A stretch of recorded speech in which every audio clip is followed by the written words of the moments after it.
6, 8, 12 दुस्ताना houses की क्या signification होती है आपकी लाइफ में, आज हम जसकीरत सिंह रांगी की कहानी से समझेंगे। जसकीरत सिंह रांगी धुरंधर का एक कैरेक्टर बहुत अच्छे से अपने फैमिली के साथ एंजॉय करता है, बहुत खुशियां है, बाप को बहुत गर्व है कि मेरा बेटा आर्मी ऑफिसर बन रहा है। एक proper 5th house love, bonding, family, वो सब कुछ हम महसूस कर पा रहे हैं। फिर अचानक एक घटना होता है और जसकीरत को 5th हाउस से 6th हाउस में प्रवेश करना पड़ता है। अक्सर हम ऐसे देखते हैं कि जिंदगी में हमें अपनों के लिए या अपने के लिए लड़ना पड़ता है।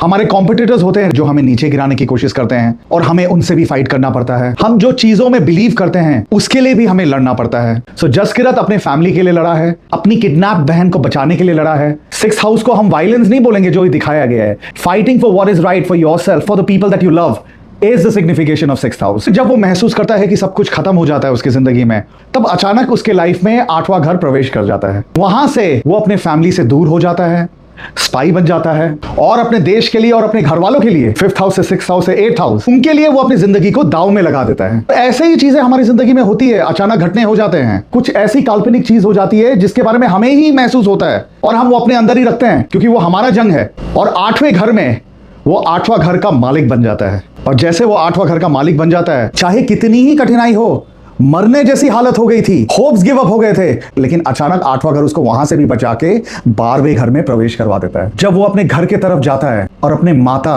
और अपने बहन को खुश देखता है, उससे भी बहुत खुशी होती है।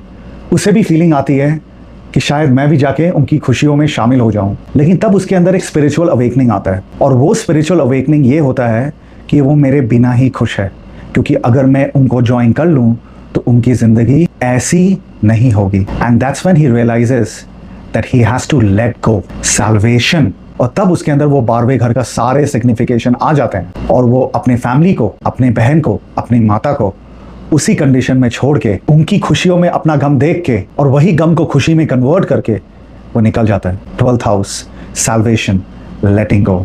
और यही चीजें हमारी जिंदगी में भी घटती है।